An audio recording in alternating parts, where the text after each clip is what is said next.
Olá, tudo bem? Que bom te ver por aqui.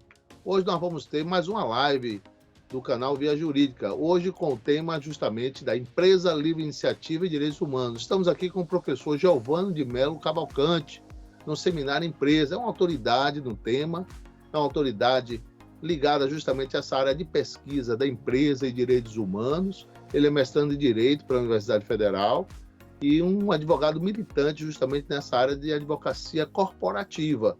Ele está aqui conosco, Giovânio é um querido amigo, e eu já passo a palavra para ele, sem delongas, e agradecer a você que está nos assistindo e está acompanhando nossos vídeos, nossos conteúdos que passamos aqui, vários vídeos, vários conteúdos durante toda a semana. Então, muito obrigado. Com você, Giovânio. Diga aí, Giovânio.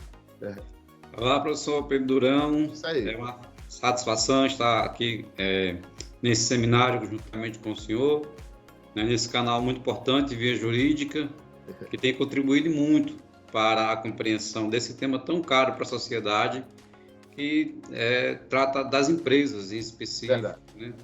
Empresas e aí suas diversas ramificações. Então, assim, agradeço pela oportunidade de estar aqui e vamos tratar de um tema, assim, um tanto já conhecido, mas que precisam algumas nuances referentes a ele serem levantadas para que o empresariado em geral possa ter uma ideia melhor de como deve funcionar a sua atividade empresarial no quesito livre iniciativa, direitos humanos, justamente dentro de suas empresas. É que, na verdade, a gente vê essa livre iniciativa na Constituição Federal, né? E, às vezes, as pessoas não entendem o fator prático, né? Isso. O pragmatismo do termo, né? Mas vamos lá.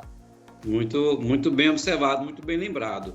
Nossa Constituição já traz ali dentro do rol dos fundamentos da República Federativa do Brasil, especificamente no artigo 1, em seu inciso 4, que a livre iniciativa é exatamente, juntamente com a dignidade da pessoa humana, já é um fundamento da República Federativa do Brasil.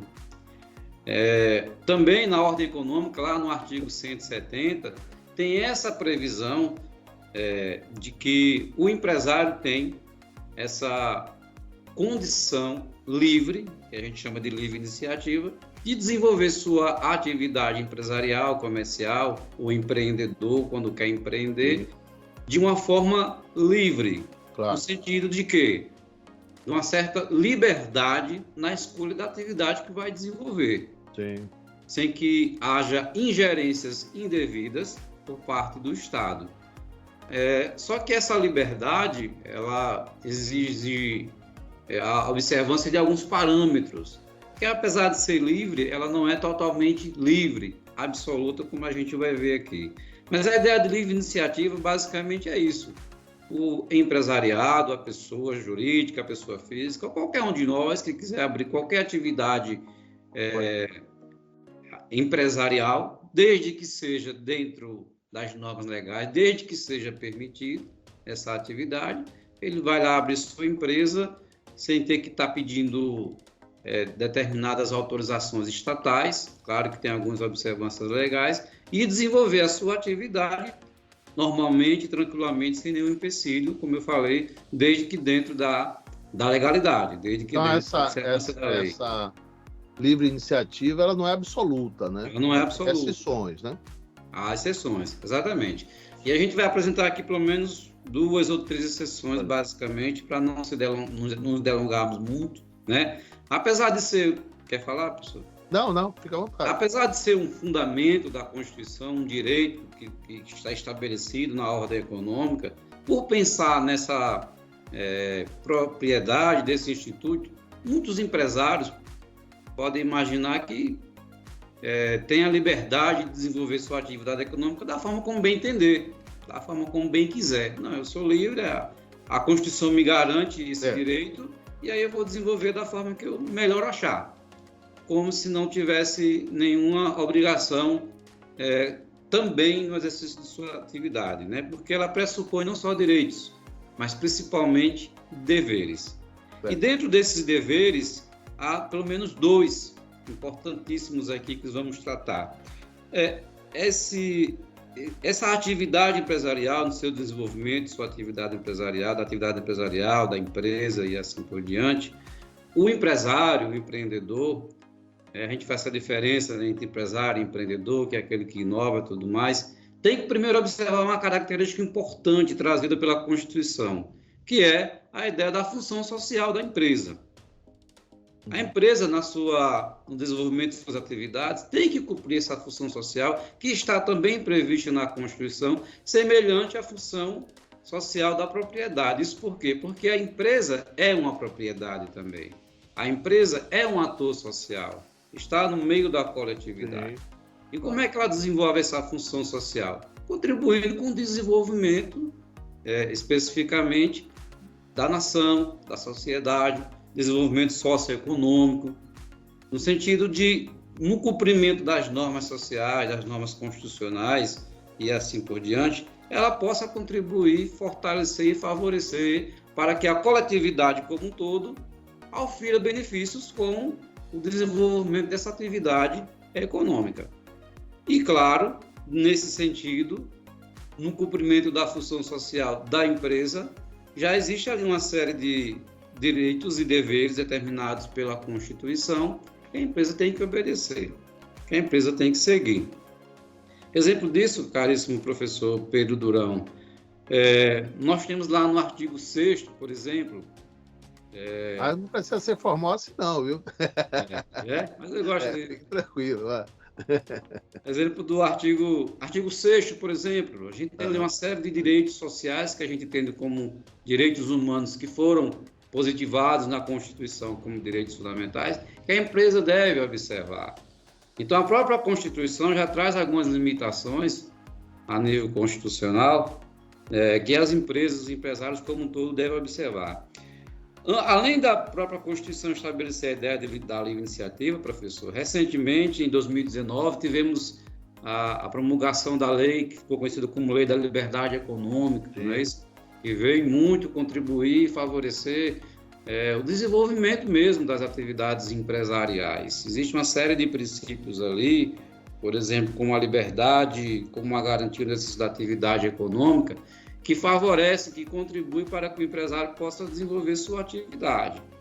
Porque, na realidade, o professor também é muito entendedor desse princípio, a economia brasileira, a economia do nosso país, está basicamente na mão do empresariado. São as empresas que desenvolvem esse fator econômico na nação, que faz o dinheiro circular, que gera empregabilidade e tudo mais. Se não há o princípio da livre iniciativa, e fosse como acontece em alguns países, que o Estado fica toda hora intervindo indevidamente, ficaria muito difícil desenvolver essa atividade e isso seria rima. Então, mas, de qualquer forma, a Constituição já estabelece alguns requisitos, alguns princípios, alguns deveres que a empresa tem que observar, que o empresariado tem que observar. O primeiro deles, como foi dito, é a questão da função social da empresa. Sobre o caráter absoluto, o professor falou muito bem. No nosso constitucionalismo brasileiro, é difícil se observar algum direito que tenha caráter, né, estritamente absoluto. Né?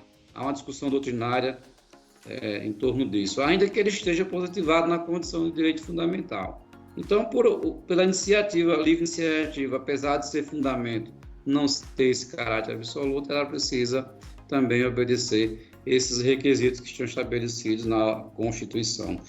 Mas o que mais nos... Senhor... E na sua temática que você estudou aí com profundidade, qual o impacto dos direitos humanos sobre essa livre iniciativa, né? Porque, na verdade, concatenar o que existe de direitos humanos para as empresas, como ficaria isso? Essa repercussão das diretrizes de direitos humanos, dos preceitos impostos, porque às vezes a gente pensa que direitos humanos é só na área penal, e não é. Nós vimos que existe na área empresarial também, né? Exatamente. Como seria, assim, o retoque, né, a ser observado pelo grande, médio e pequeno empresário ligado à área dos direitos humanos? O que é que você acha?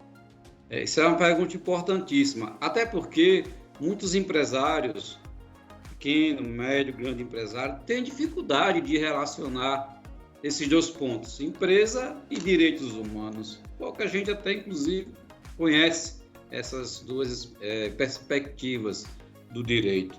Mas, nesse sentido do que o professor perguntou, temos, em especial aqui no Brasil, um decreto que estabelece uma série de diretrizes sobre direitos humanos para as empresas. Sim. Especificamente para as empresas, que é exatamente o decreto 9.571 de 2018, que traz uma série de regramentos que as empresas devem especificamente observar no contexto de sua atividade empresarial. Só lembrando que quando se fala em direitos humanos, a gente pode pensar em dois aspectos. Os direitos humanos estabelecidos no plano internacional, daqui a pouco a gente vai falar um pouquinho sobre isso, nos tratados, convenções internacionais, e aqueles direitos humanos que a gente tem como positivados na Constituição, na condição de direitos fundamentais. Então, se pergunta-se que direitos humanos o empresariado deve observar? Direitos dos trabalhadores, saúde, o lazer, o conforto do trabalhador, seu salário, o descanso. O descanso, são esses os direitos humanos. É por isso que eles estão imbricados na relação trabalhista, na empresa. Não dá para se pensar uma empresa sem a perspectiva dos direitos humanos ou da observância dos direitos humanos. Esses direitos humanos que você falou no enfoque internacional repercutiram no nosso país e eles devem ser obedecidos também. Na sua pesquisa, você disponibilizou em que sentido esse aspecto? Exatamente. Esse decreto de 2018, ele já parte de uma perspectiva humanista, partindo do ponto da supranacionalidade dos direitos humanos. Ou seja, ele vai beber, ele vai buscar seu conteúdo especificamente em normas internacionais que tratam sobre direitos humanos. Declaração de Direitos Humanos de 48, os 2 Pactos Civis de 66, mas, em especial, uma normativa que a ONU estabeleceu em 2011, portanto, não tão velha assim, que foram os 31 princípios orientadores sobre empresas e direitos humanos. Inclusive, esses 31 princípios, professor, em parte, eles são repetidos por esse decreto. E esse do Brasil, né? Por esse decreto, exatamente. Nós temos uma normativa internacional que foi comprada pelo país, estabelecida agora especificamente, além da Constituição, também por esse decreto. Normativa essa que deve ser observada pela empresa, pelos empresários em geral. Então, esses princípios orientadores da ONU sobre direitos humanos, eles se baseiam especificamente em 3 pilares importantíssimos, que é o pilar de proteger, respeitar e reparar aquelas violações que foram praticadas por pessoas ou mesmo pelo Estado na condição de agente econômico, quando é o caso, né, pelas empresas, em face das pessoas, violações, então, de direitos humanos. Então, nós temos aí 2 aspectos importantes. Veja que o Cabra é bom, né? Veja aí que o professor Geovânio também está falando com profundidade, com segurança, justamente a aplicação dos direitos humanos na empresa. Nós já estamos chegando próximo do final, viu, Geovânio? Que aqui é uma palhinha, é a notícia do que você pesquisou, do artigo que você escreveu, dos estudos que você vem praticando nessa seara. E aí eu lhe pergunto também para contribuir, não sei se eu posso fazer agora. Pode sim. Como ficaria a aplicação de tudo isso que você tem dito na prática para a pequena empresa, né? Porque pequena empresa, um pequeno empresário quer tocar o seu negócio, quer buscar lucratividade, pagar sua despesa, pagar seu boleto e tentar avançar cada vez mais. Mas ele não tem a maturação científica, técnica, intelectual para perceber que isso existe. Então vai a minha pergunta, na prática, como fica a colocação desses direitos humanos que você citou na pequena empresa propriamente dita? O que é que você acha? A pergunta é muito importante e o próprio decreto, professor, ele responde porque, a priori, ele traz essa previsão para as médias e grandes empresas. Sim. Devem inicialmente obedecer, né, a diretrizes de direitos humanos naquele decreto. Mas ele também abre um espaço para que o pequeno e microempreendedor, o empresário individual, cumpra essas diretrizes, cumpra essas normas. Muito embora a gente saiba que, na prática, no dia a dia, isso é muito difícil de se perceber. Para as grandes empresas, naturalmente, é possível que se faça uma exigência maior.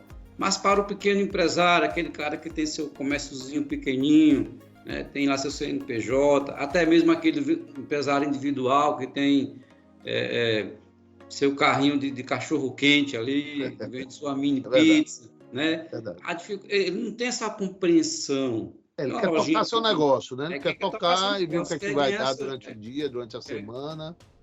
Tem as obrigações, ele pensa mais nas obrigações contábeis. Exatamente. Né? Fiscais. Às vezes ele não percebe, ele tem uma leve noção das obrigações trabalhistas, mas as obrigações ligadas aos direitos humanos, né? É algo mais complicado, né? Bem mais complicado, difícil de se aplicar para esses pequenos empresários, entendeu? Inclusive até de se exigir deles, porque sua condição socioeconômica talvez não permita, a sua condição financeira.